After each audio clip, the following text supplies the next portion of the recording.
A medianoche, durante esta jornada, Luis Cordero asumió como el nuevo ministro de Justicia, quien fue nombrado por el presidente Gabriel Boric luego de la salida de la ex jefa de la cartera, Marcela Ríos. Según informaron desde la presidencia, a eso del mediodía, en privado, se firmó el decreto que oficializó su nombramiento en un acto que por lo general se hace de manera pública. Usted recordará allí en el Salón Montbaras. Cordero es abogado, con magíster en políticas públicas y también en doctor en Derecho. Sostuvo de inmediato una reunión con el presidente Gabriel Boric al interior del Palacio de la Moneda en el Salón Azul. Allí abordaron cuáles van a ser los lineamientos que va a tener su gestión que recién comienza. Tras este encuentro, el mandatario presentó a su nuevo secretario de Estado, quien también enfrentó a los medios de comunicación.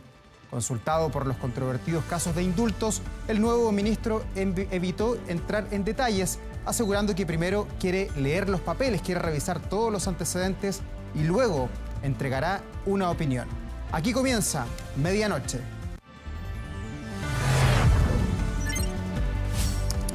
Medianoche. Ha sido una jornada muy marcada por la política, porque hoy finalmente desde el Congreso quedó listo para hacer ley de la República, el itinerario constitucional que va a seguir nuestro país. Tendremos elecciones el próximo 7 de mayo para elegir a quienes van a integrar el Consejo Constitucional.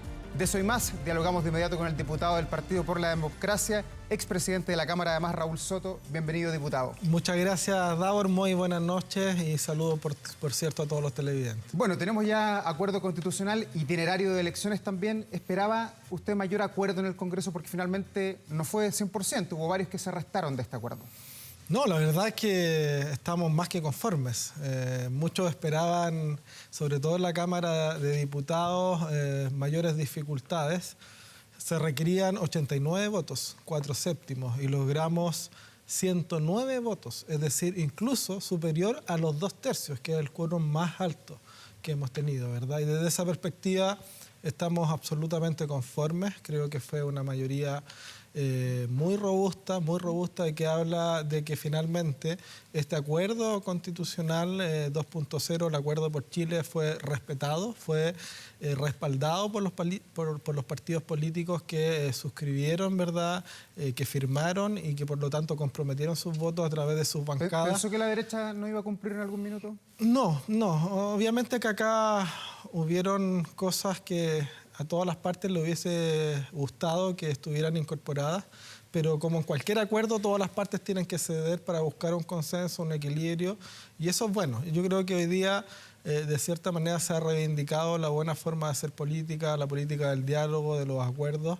Fuimos capaces de dejar nuestras diferencias, que son legítimas, de lado y poner por delante el interés de Chile para dar una certeza que probablemente el efecto no va a ser tan inmediato, pero que en el futuro sin duda va a generar condiciones de estabilidad, de justicia social muy relevantes para las próximas generaciones. Ahora hay que buscar los candidatos, diputados, hay que llenar 50 cupos, más los expertos, hay 3 procesos que van a estar en paralelo. ¿Cuál es el perfil que usted cree que tienen que tener las personas, los 50 que van a estar en ese organismo democrático? ¿Hay que repetir los perfiles, alguno de los perfiles de la convención anterior o no? No, eso está absolutamente descartado. Yo creo que en gran parte el éxito y la legitimidad del proceso constituyente que estamos habilitando a partir del día de hoy se juega no tanto en el acuerdo o en la reforma constitucional que acabamos de votar favorablemente, sino que más bien en la ejecución de este acuerdo. Es decir, en las decisiones que tomen los partidos y las bancadas para elegir buenos representantes en el comité de expertos, elegir buenos candidatos para el Consejo Constitucional, de manera tal de que este sea un proceso serio, responsable, que tenga diferencias con el proceso anterior desde esa perspectiva, que sea un espacio no de confrontación, sino que de encuentro de los chilenos y chilenas en su rica diversidad, y que sea un espacio donde podamos escucharnos democráticamente y alcanzar un entendimiento y un acuerdo que permita fijar las bases para nuestra institucionalidad democrática en las próximas décadas. Una constitución minimalista, una constitución donde se permitan todos los proyectos políticos en un contexto democrático, sean estos de izquierda, de centro, de derecha. Es decir, no podemos volver a cometer los mismos errores y excesos del proceso anterior, porque la gente nos volvería a castigar. Y yo no tengo... diputado, perdón, pero que va a haber interés en participar. Yo sé que el voto es obligatorio, pero hoy día uno ve cualquier encuesta. Veíamos la encuesta CEP la semana pasada, 60% de la preocupación, seguridad, luego la economía. la Convención Constitucional no aparece con la fuerza que tenía hasta antes del año 2020. ¿Cómo se va a convocar, a motivar a los electores y también a los candidatos? Bueno, probablemente este va a ser un proceso mucho más sobrio. Y yo no creo que eso sea un defecto. Yo creo que incluso puede llegar a ser una virtud. Hoy día, sin duda alguna, que las preocupaciones de los chilenos están en los temas de seguridad, en los temas económicos, y tenemos que abocarnos fuertemente a esos temas, ¿no? Ojalá el clima de diálogo, de acuerdo que logramos en lo constitucional, se traduzca también en retomar la mesa y el acuerdo de seguridad, en tener acuerdos en materia económica, en materia de salud, en pensiones, en la tributaria. Pero sin duda alguna, este tema, que hoy día probablemente no está en las prioridades de la gente, el tema constitucional, es algo que desde el mundo político era necesario hacer porque tenemos una responsabilidad y una conciencia de la fragilidad de la democracia chilena en estos momentos. Yo creo que este acuerdo tiene la virtud no solo de habilitar un nuevo proceso constituyente, sino que además, Davor, de salvar a Chile de los populismos, de los autoritarismos y de los extremos que están a la vuelta de la esquina y de esa manera evitar seguir el curso de países como Perú o como Brasil. Y ese salvataje del país, como usted lo llama, pasa también porque en las listas vaya unida toda la coalición o las coaliciones que sustentan el gobierno del presidente Gabriel Boric. ¿O usted es partidario de ir separado? ¿Apruebo dignidad con sus candidatos y socialismo democrático, el PS con el PPD por otro lado? No, nosotros desde el PPD es algo que estamos conversando, hay un proceso de reflexión, pero yo diría que ampliamente estamos por dos listas. Y porque consideramos que es mejor para Chile y es mejor para el gobierno ampliar la base de apoyo político y social. No podemos ensimismarnos, no podemos atrincherarnos, tenemos que ir a representar también a la centroizquierda histórica, a ese voto que necesariamente nosotros podemos apuntar desde el socialismo democrático. Tenemos que ir a volver a tender puentes también con el centro político, con la democracia cristiana, con otros movimientos que están en formación, porque de esa manera, ¿verdad?, la diversidad y finalmente la cantidad de gente que podemos representar desde el oficialismo, desde el gobierno, es mucho más amplia, es mucho mayor. Y a mí no me cabe ninguna duda que ese es el camino que tenemos que seguir. Vamos a seguir siendo parte de una unidad dentro del gobierno, ¿verdad? Esta alianza de gobierno única con dos coaliciones, pero dos coaliciones que tienen identidades y domicilios propios, que tienen muchas coincidencias sobre las cuales podemos trabajar juntos, pero que también tienen matices que en momentos como estos es necesario también relevar para que la gente pueda efectivamente identificar, ¿verdad?, con aquellos con que tengan mayores sintonías. Nosotros creemos que marcamos una diferencia importante como PPD, sobre todo en el plebiscito de salida con el aprobar y mejorar. Al principio nuestros socios de las coaliciones de gobierno no lo querían y se terminaron embarcando, y yo creo que en esta oportunidad podemos tomar un curso similar. Bueno, eso es lo que tiene que ver con el proceso constitucional que comienza el 7 de mayo con este llamado a elecciones, obligatorio para todos los chilenos, pero quiero llevarlo a la contingencia, a toda esta crisis que está viviendo el gobierno en el inicio de este año 2023. Hoy juró el nuevo ministro de Justicia. ¿Ayudará esto a terminar con la crisis que se está viviendo en el gobierno o esto está recién comenzando? ¿Cómo lo ve usted? A ver, Luis Cordero es un profesor destacado, con amplia trayectoria en lo público, en el derecho administrativo, también con amplios conocimientos en materias políticas, y yo creo que es un gran nombre que da garantía de una buena conducción de la cartera de justicia. Lamento que bajándose del avión haya tenido que enfrentar primero problemas, ¿no? Pero obviamente es parte de la labor que le toca hoy día asumir. Yo espero efectivamente que se saquen experiencia de los errores que se han cometido. El indulto en general fue un error en la oportunidad, ¿verdad?, porque se puso en riesgo el acuerdo de seguridad, que era lo prioritario, y también respecto a la forma como se ejecutó, ¿no? Es evidente. ¿Para usted es inconstitucional? ¿Usted es abogado? No, por supuesto que no es inconstitucional, pero sí es un error desde el punto de vista de que no se cumplieron los criterios que el propio presidente, ¿verdad?, había fijado. Es por eso que se asume la responsabilidad por la ministra de Justicia y por el ex jefe de gabinete. Ahora, lo importante acá es que esto también no solo sea un reconocimiento del error, sino que esos errores se puedan corregir y no se vuelvan a cometer en el futuro. Pero, perdón, diputado, ¿usted dice corregir para el futuro o revocar estos decretos que ya están firmados y que le dan el indulto a 13 delincuentes? Hay que buscar la fórmula jurídica, si es posible, de ver la posibilidad de revertir esos indultos que se entregaron por error, porque evidentemente que si hay una persona en libertad o con una pena distinta a propósito de una decisión presidencial que se tomó no bajo los criterios que estaban originalmente establecidos, es un riesgo que esa persona esté en libertad y pueda volver a cometer un delito que el día de mañana se le impute al gobierno, ¿no? Yo creo que lo responsable es ver la fórmula jurídica en caso que exista, de poder revertir esa situación, y si no es posible, bueno, ver cómo corregimos esto hacia el futuro y damos vuelta a la página. Pero acá lo importante es que tiene que haber un golpe de timón en el gobierno, tiene que haber un cambio importante en la dirección y el rumbo del gobierno. Hay que volver a sintonizar con el sentido común de la ciudadanía, hay que dejar de lado los amarres ideológicos y hay que actuar con pragmatismo. Perdón, diputado, ¿y ese golpe de timón que usted dice pasa por hacer un cambio de gabinete más allá de la ministra de Justicia que salió por las circunstancias? ¿Hay que hacer algo más profundo, cambiar ministros sectoriales que hoy día uno los ve en las encuestas, son muy desconocidos para la ciudadanía casi después de un año, con harta mediaticidad, participando en diversas obras? Bueno, yo creo que hay que evaluar cartera por cartera dónde hay deficiencias, dónde hay problemas, dónde se están haciendo mal las cosas, dónde se podrían hacer mejor. ¿Quién no da el ancho para usted? No. Esa evaluación le corresponde hacerla al presidente. Yo soy respetuoso de la institucionalidad, pero sin duda que hay cosas que están fallando y acá debe haber sin duda un cambio sustantivo y que no es solamente un cambio de timón desde el punto de vista cuantitativo. No se trata solamente de cambiar carteras o nombres de los ministros, ¿no?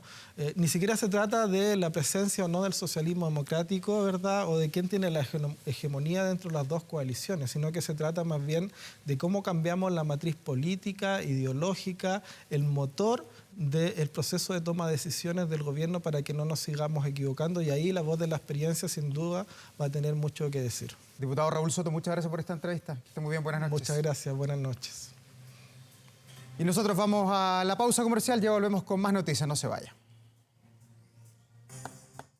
Estamos de regreso en este medianoche, conozcamos de inmediato las noticias que han marcado este miércoles que ya está terminando. Marco Fleming, ¿cómo estás? Muy buenas noches. Hola Davor, muy buenas noches. Claro, vamos con el resumen informativo aquí en Medianoche. Fue consultado de inmediato por los indultos, pero por ahora evitó referirse a la polémica. Hablamos de Luis Cordero, quien este miércoles asumió formalmente como ministro de Justicia y dijo que solo entregará respuestas luego de analizar detalladamente los desprolijos beneficios. La oposición insiste en revocarlos y junto con acudir al Tribunal Constitucional anunciaron una comisión investigadora. Fueron las postales que marcaron el debut del nuevo ministro de Justicia, Luis Cordero, quien se integró al gobierno en el momento más complejo de la administración Boric, provocado por una polémica en la cual su cartera es protagonista.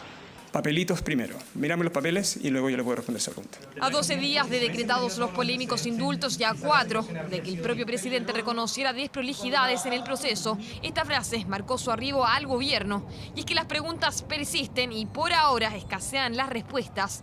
Cordero se excusó de darlas porque recién aterrizó este miércoles en Chile y aún no conoce el detalle de los beneficios concedidos.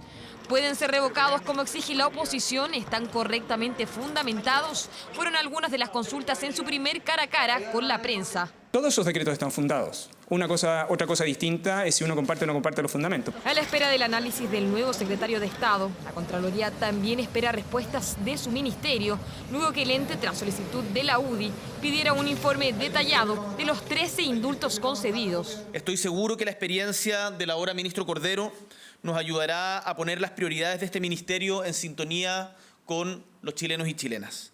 Muchísimas gracias. Presidente, ¿nos puede responder algunas preguntas respecto del tema?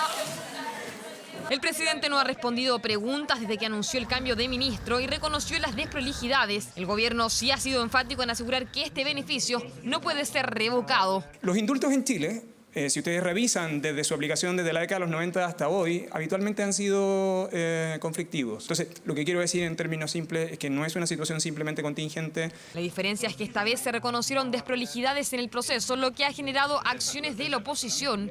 La UDI aumentó la ofensiva y este lunes acudirán al Tribunal Constitucional para impugnar el indulto del exfrentista Jorge Mateluna y el de otros 7 condenados por su prontuario previo al estallido. Son parte de las acciones. Es gravísimo que el presidente Boric ejerza una atribución exclusiva sin conocer los antecedentes para ejercerla, vulnerando así la Constitución y la ley. Nos preocupa mucho porque da cuenta de un estado de ánimo que queremos superar. Junto con recurrir a la Contraloría, Chile Vamos inició el proceso para acusar constitucionalmente a Marcela Ríos. Y no solo eso, coordinados por RN, diputados de oposición anunciaron que impulsarán la creación de una comisión investigadora que podría pavimentar el camino a una acusación constitucional en contra de Gabriel Boric. Queremos saber quiénes fueron esas personas, quiénes fueron la cadena de mando que sucedió esto, y la verdad es que vamos a ir en esta comisión investigadora para tener ese sustento político, porque el sustento jurídico ya lo tenemos. Pero a mi entender, el presidente ha hecho valer las responsabilidades políticas correspondientes y por tanto, desde el punto de vista del gobierno, entiendo que el tema debiera ser superado. Otra de las preguntas que están rondando es si tras el reconocimiento de desprolijidades habrán investigaciones o sumarios internos en el Ministerio de Justicia. Por lo pronto no tengo ningún antecedente que dé esas características, entre otras razones porque no me he sentado en el sillón todavía. Sobre el caso indulto, la Corte Suprema también fue consultada y por una eventual participación en el futuro prefirieron no ahondar en el tema. Nosotros no vamos a adelantar ningún juicio sobre este tema porque eventualmente por distintos caminos, ¿no es cierto?, puede llegarse hasta el Poder Judicial.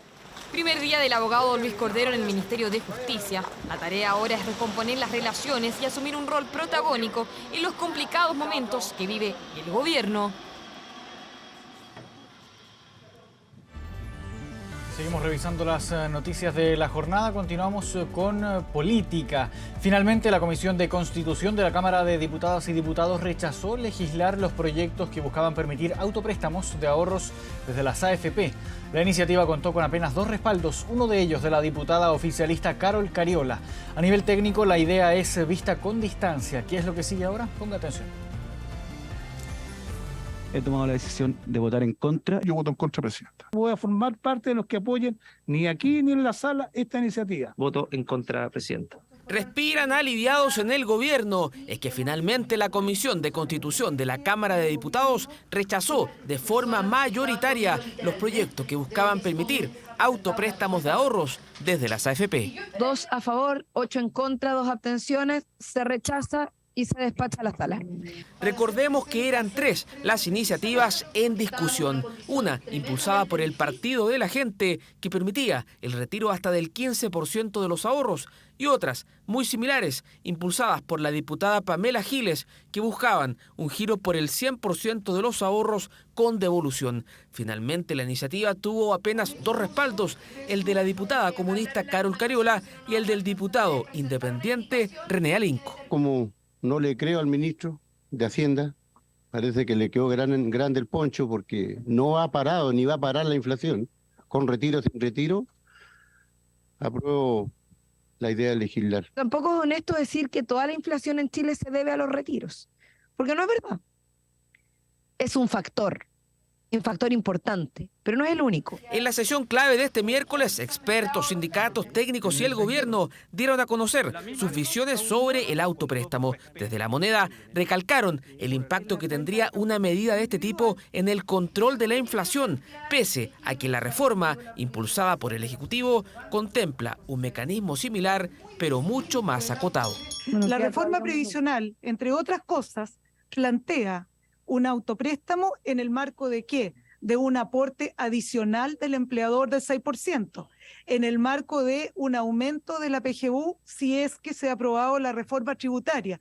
Entonces, estos efectos en la economía del país son distintos en ese marco que en un marco como el de hoy día. Desde el mundo técnico, la idea de un autopréstamo sigue encontrando una férrea oposición. A las críticas del ministro de Hacienda y la presidenta del Banco Central, ahora se sumó el superintendente de pensiones, quien advirtió el duro impacto que tendría la iniciativa en el mercado de capitales y las futuras pensiones de los chilenos. En este caso, prácticamente implica terminar con el pilar contributivo. El proyecto de 100% implicaría desembolso de 168.000 millones de dólares, equivalente al 58,7% del PIB chileno. Esto tendría un impacto sin precedentes en la estabilidad financiera del mercado de capitales, como lo han dicho nuestras autoridades. Es parte de la responsabilidad de la autoridad pública el advertir de estos riesgos y no dejarse arrastrar simplemente por las ganas de generar un alivio transitorio. Tras el rechazo a los autopréstamos en la comisión, ahora las iniciativas serán votadas con informe negativo en la sala de la Cámara de Diputados. Sus impulsores ya miran de reojo al 18 de abril, fecha en que por ley podrían volver a legislar un sexto retiro de ahorros desde las AFP. Y en el Congreso se presentó un proyecto de ley que busca crear un nuevo tramo en FONASA, el tramo E, que estaría enfocado en cotizantes que se vean afectados en caso de que su ISAPRE se declare en quiebra. ¿Cómo funcionaría este nuevo tramo? Ponga atención. Elma tenía ISAPRE, pero hace algunos meses quedó sin trabajo y necesita cobertura de salud. Junto a su marido visitó una sucursal de FONASA, desde donde nos cuenta sus reparos del sistema privado. Hay un tope que ellos pagan, otros no, hay algunas atenciones que ellos te reembolsan, otros no. Por ejemplo, dental, la ISAPRE no te reembolsan nada, no te pagan nada. Inició los trámites para pasar al sistema público por necesidad. Dice que no solucionará todos sus problemas, pero que en algunos aspectos puede ser favorable, ya que en el último tiempo las ISAPRES se han encarecido mucho.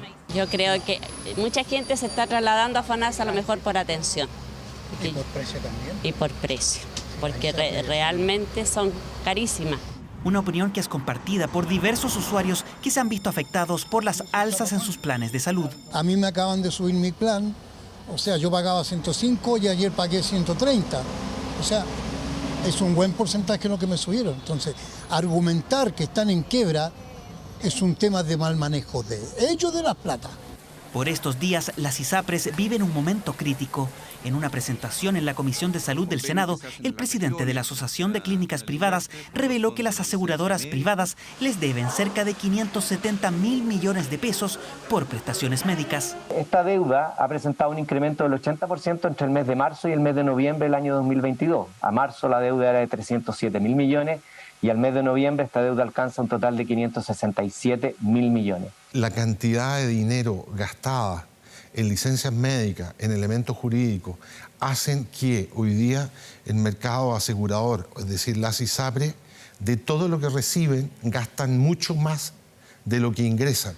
El 30 de noviembre, la Corte Suprema ordenó que todos los planes de ISAPRE, sean nuevos o antiguos, se rijan por la tabla de factores de 2019. Desde las aseguradoras creen que existe riesgo de una crisis sanitaria de grandes proporciones. Se causaría un daño irreversible a la red completa, que atiende a la mitad del país, impactando en cadena a prestadores, médicos, afiliados y especialmente a quienes sufren problemas de salud.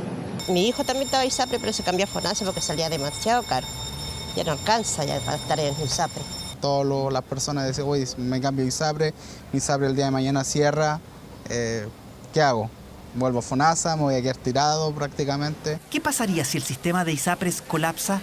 Desde el Parlamento surgen algunas propuestas, como la de crear un nuevo tramo de FONASA para personas que sufran la eventual quiebra de su ISAPRE. Es un régimen especial en la cual las personas que estuvieron afiliadas a una ISAPRE que quebró tienen que seguir pagando lo que establece su contrato y recibiendo las prestaciones establecidas en dichos planes. La propuesta fue entregada al Ministerio de Salud para estudiar el posible aumento de gasto fiscal. Para algunos especialistas, el sistema de salud requiere una reforma integral que beneficie a todos los usuarios del sistema. Que todos aportemos a un seguro universal de salud que permita atención en una red integrada público y privada y donde los seguros de salud privados sean seguros de segundo piso, que cubran cosas que no estén cubiertas en este seguro. Propuestas en medio de un escenario incierto, el modelo de ISAPRES pende de un hilo a la espera de la resolución de la Superintendencia de Salud que determinará cómo será el ajuste en los precios de los planes. En otras informaciones, los alcaldes de Puente Alto y Providencia van a reforzar la vacunación bivalente ante las bajas cifras que existen actualmente. También solicitaron recursos para atender a más personas. El plan anunciado para fortalecer la vacunación se debe a la baja cantidad de población que han completado su esquema contra el COVID-19. Los alcaldes están molestos frente a la falta de recursos por parte del Ministerio de Salud. Providencia tiene 2 centros operativos y pronto abrirá un tercero, mientras que Puente Alto ocupa sus propios recursos para continuar con la vacunación. Lo que solicitan a la autoridad es colaborar con todos los municipios del país y así extender los horarios de inoculación e incluso piden contratar a más profesionales.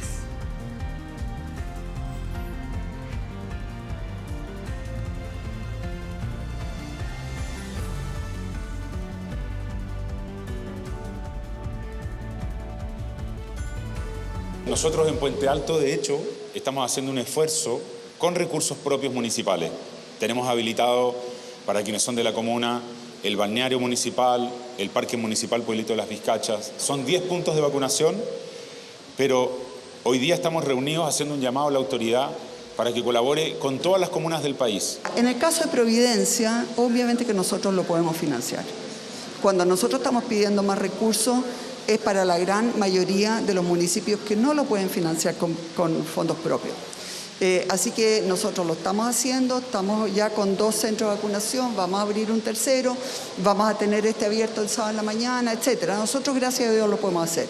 Y después de haber sido uno de los países más exitosos en este proceso de vacunación, lamentablemente hoy día estamos viendo en la peor situación en el proceso de vacunación de la vacuna bivalente. Hoy día, frente a esta situación y sobre todo donde hemos visto que aparentemente para las autoridades esta pandemia se ha acabado, este mensaje erróneo se ha vislumbrado acerca en esta campaña de vacunación.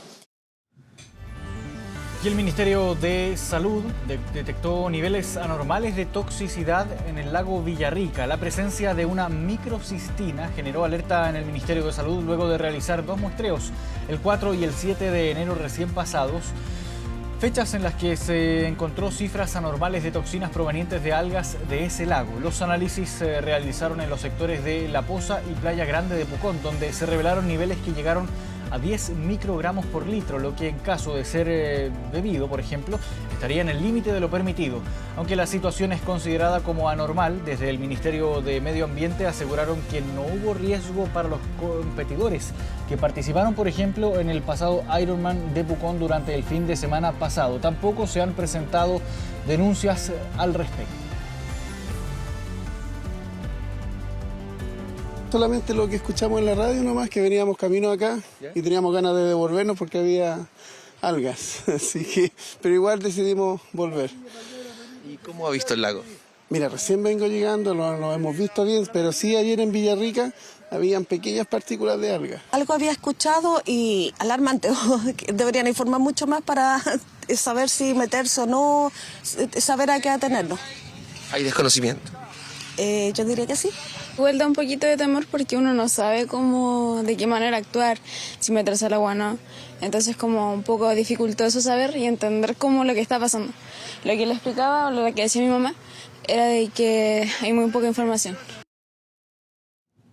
Ha existido presencia, ¿no es cierto?, de esta microcistina en algunos puntos que se ha monitoreado. No obstante, los niveles que allí alcanzado, si bien es cierto, puedan parecer altos, ¿no es cierto?, por el resultado que se obtiene, hasta la fecha no se ha reportado ningún riesgo hacia la población. El monitoreo e información que realizamos como Seremi de Salud es el insumo base para semaforizar las condiciones del lago y compartir estas alertas con la Seremi de Medio Ambiente y los municipios de Villarrica y Pucón, reforzando así la comunicación a las personas sobre los riesgos de estos flujos de algas mediante semáforo. De esta manera, si el semáforo se encuentra en verde, el nivel de microcistina será bajo y por tanto el agua es apta para el uso recreacional. 1 de la madrugada con 56 minutos, vamos a la pausa a medianoche, siga nuestra compañía, ya volvemos.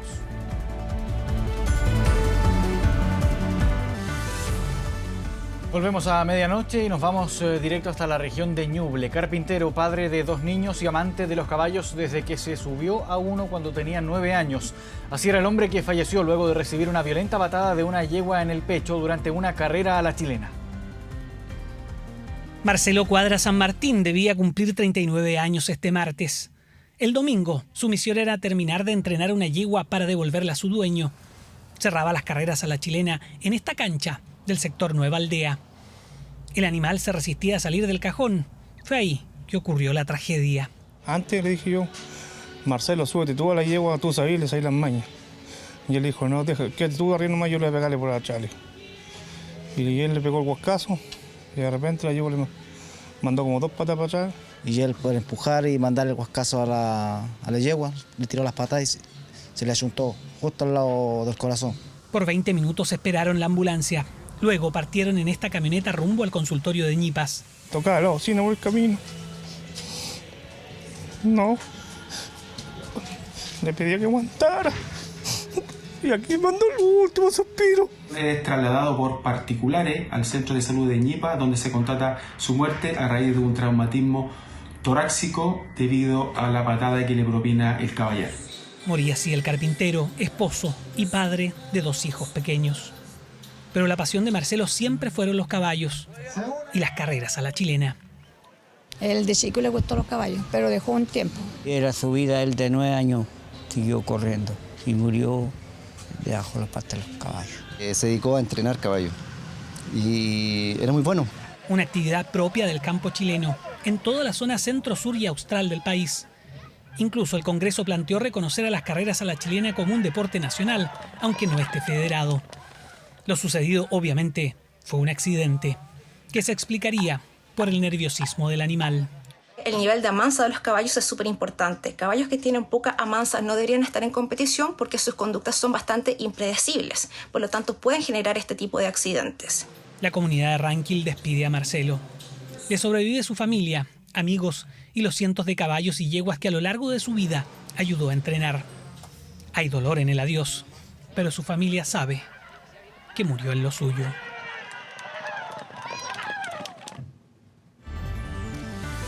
Y lo que vamos a revisar son compras en centros comerciales y cambios de neumáticos que forman parte de algunos de los panoramas que realizan los argentinos que vienen a vacacionar a nuestro país y que aprovechan la variedad y beneficios con el cambio.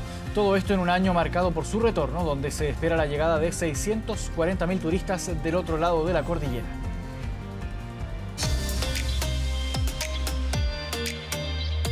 Repletaron las calles y playas de las zonas costeras.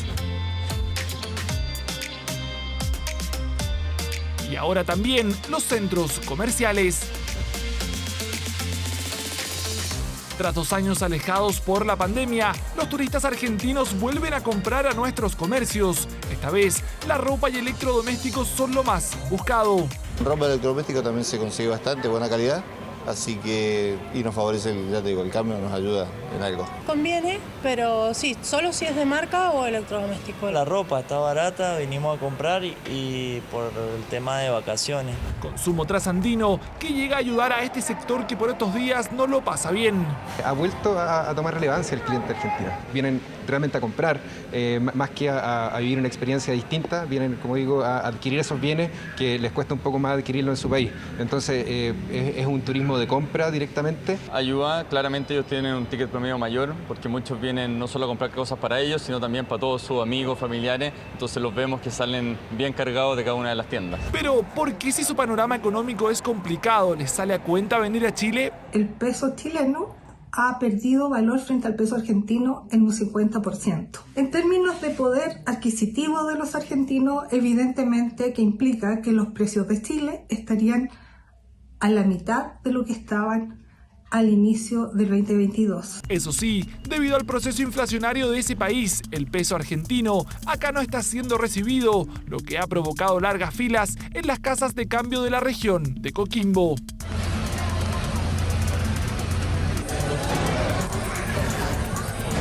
El peso argentino no lo recibe nadie. Por lo menos acá en La Serena, en ningún lado nos reciben el peso argentino. Dólares sí o sí, porque el peso argentino está muy devaluado, lastimosamente. Así que nada, se viene sí o sí, hay que venir con dólares para invertir acá. Extensas filas para cambiar y gastar en Chile, aunque no solo en zapatillas y poleras.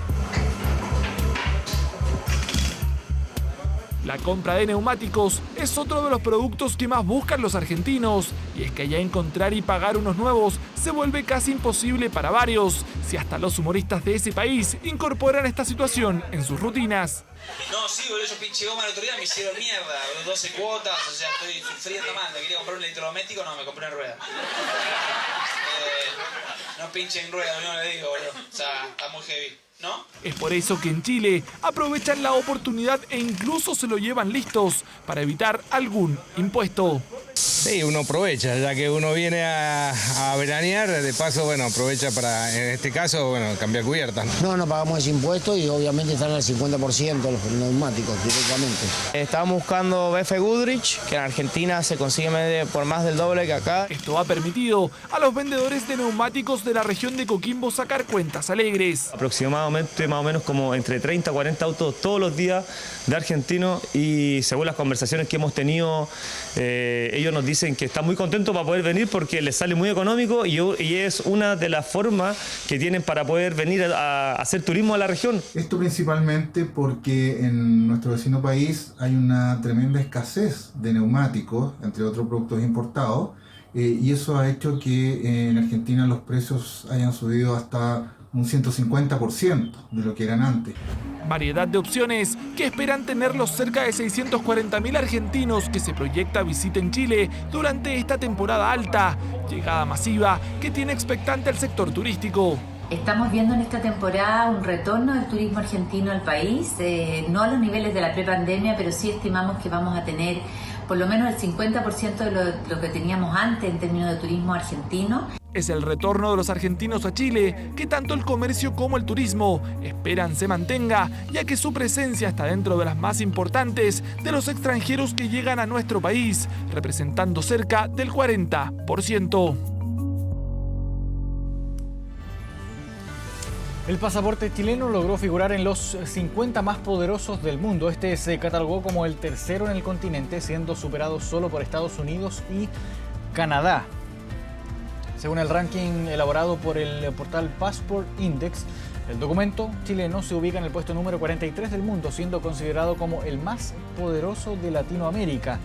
Los lugares de esta lista son definidos según las características de cada país en cuanto a desarrollo humano y en las fronteras que el pasaporte les permite cruzar a los pasajeros. Debido a esto, Chile se encuentra en esta ubicación, ya que les da la posibilidad de ingresar, por ejemplo, sin visa a 162 países, con visa en camino a 52 y con visa obligatoria a 36.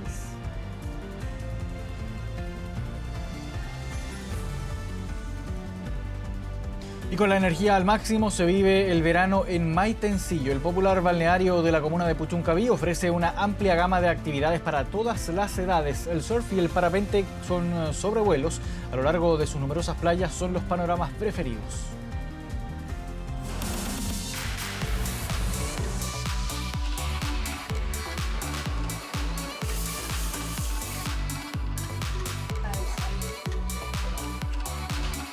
En la amplia costa de la región de Valparaíso existe un lugar favorecido por su clima templado, un extenso borde costero y una rica gastronomía, un sitio lleno de energía. A tomar el sol, disfrutar del mar. Esta playa se llama Los Pocitos y como que es tranquilo más para los niños. No hay tanta ola. Ubicado a casi 2 horas de Santiago y a 65 kilómetros de Valparaíso, Maitencillo cuenta con más de 10 playas, cada una de ellas con una característica singular. Las mañanas tienen un panorama indiscutido en la playa El Abanico, donde el surf comienza literalmente con los primeros rayos del sol. Tocó un verano mágico, distinto a los otros años, con mucho sol y con las temperaturas del agua súper ricas. Un sector que espera a todos quienes se atrevan a subir a una tabla. A tan solo metros se encuentra la Escuela de Surf Maitencillo. Ofrece cursos todo el año con valores que parten desde los 18.000 pesos. Cada clase tiene una duración aproximada de 1 hora y 15 minutos. Pueden participar tanto niños como adultos. Si venís a Maitencillo de vacaciones y te gusta hacer deporte, es espectacular. Aprovechar la playa, aprovechar el sol. Una playa de arenas blancas y una brumosa rompiente. Un amplio espacio donde tiene cabida el relajo y el deporte. Y después de correr las olas, nada mejor que disfrutar de una rica preparación en el borde costero. Pidan el congrio en medallones fritos. Excelente. Para tomarse un traguito el tema para después seguir, en la noche sigue. Dentro de la gran variedad gastronómica, existe un lugar con platos apetitosos y de gran tamaño. Es el restaurante Vista Mar. Los fogones destacan con preparaciones que van desde salmón a la plancha, ceviche mixto de marisco o lomo saltado. El ticket promedio por persona hoy en día lo tenemos en 18.000, 20.000 pesos. Lo preferido aquí en la zona, en el local, son un ceviche mixto también tenemos un pulpo de la parrilla. Conocimos Maitencillo y sus playas, conocimos lo rico de su gastronomía y ahora nos embarcamos a una increíble aventura aérea.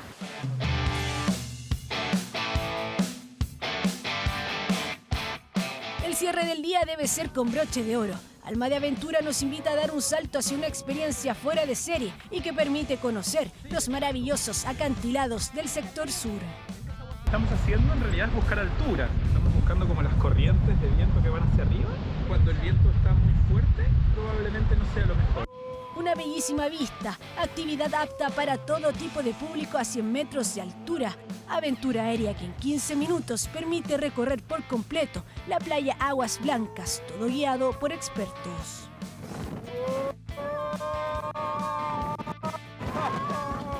Tengo dos comandos, el izquierdo y el derecho. Y básicamente, de manera muy básica, si tiro el derecho va hacia la derecha y si tiro el izquierdo va hacia la izquierda. Es la energía de Maitencillo, deportes extremos, rica gastronomía en combinación con el mar y con panoramas para recargar baterías durante este verano.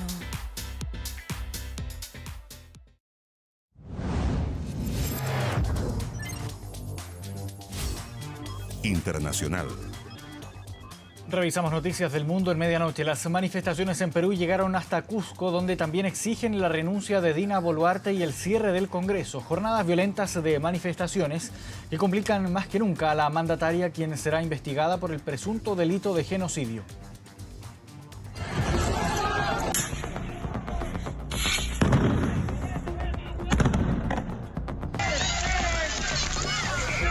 Te pones de rodillas, apuntando.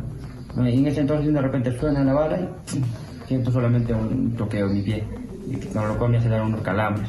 Ya me han dado unos 4 pasos, de esos 4 pasos me he tirado para el piso porque no podía. Una ola de violencia se ha desatado en Perú tras las masivas manifestaciones que este miércoles llegaron a la turística ciudad de Cusco y que exigen la renuncia de la presidenta Dina Boluarte, el cierre del Congreso y el adelanto de las elecciones generales, situación que provocó que la Fiscalía decidiera abrir una investigación contra la propia mandataria por presunto genocidio. ¿Qué es lo que pasó? ¿Qué se sabe de eso?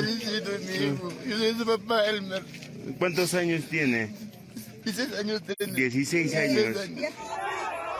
El Ministerio Público peruano aseguró que la investigación preliminar es por los presuntos delitos de genocidio, homicidio calificado y lesiones graves cometidos durante las manifestaciones de diciembre de 2022 y enero de 2023 en las regiones de Apurímac, La Libertad, Puno, Junín, Arequipa y Ayacucho. Con esto, Dina Boluarte se podría enfrentar a un delito que es castigado con una pena de cárcel de al menos 20 años. Ella tiene inmunidad. Sería muy complejo dilucidar el escenario, primero por el tiempo que le queda a ella, por el adelanto de elecciones. Una investigación de esta índole podría tomar 2 o 3 años. Esta sería la segunda investigación contra Boluarte. La primera fue por las muertes registradas en las manifestaciones de diciembre, tras la destitución de Pedro Castillo. Sin embargo, la mandataria no es la única investigada. La Fiscalía aseguró que también indagará a los ministros del Interior Víctor Rojas, de Defensa Jorge Chávez y el premier Alberto Otárola. Este último fue duramente increpado en plena sesión del Congreso. ¿Quiere sangre, señor Otárola? Aquí está la sangre. Aquí está la sangre, señor Otárola. Acá está la sangre. Esa sangre es lo que usted ha querido a través de la mesa directiva.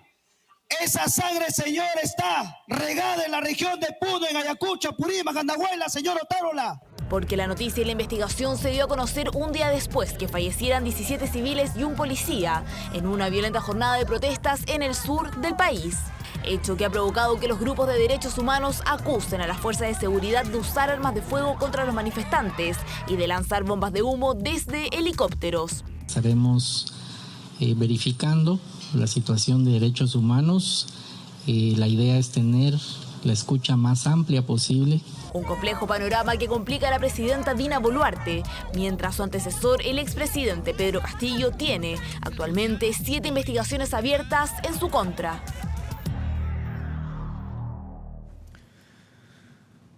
Dos de la madrugada con 17 minutos. De esta forma llegamos al final del bloque informativo en medianoche. Volvemos ahora contigo, Davor Juranovic.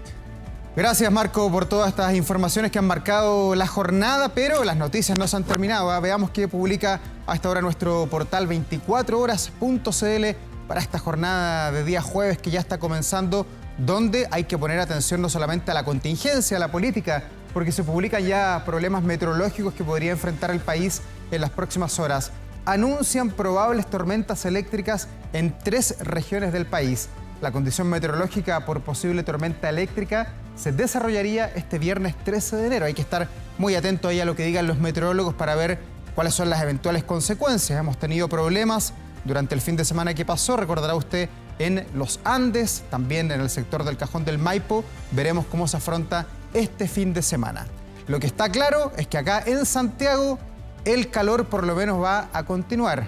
Hoy se nos va un miércoles con mucho calor y en las próximas horas, este jueves que ya comienza, va a tener 32 grados de temperatura. Alto calor en nuestra capital, como es siempre el verano muy seco aquí en Santiago. Y en Molina, aprovechamos también de saludar las regiones, 29 grados para las próximas horas para enfrentar esta jornada de día jueves. Eso es todo por hoy. Gracias por acompañarnos. Que tengan un muy buen descanso. Buenas noches.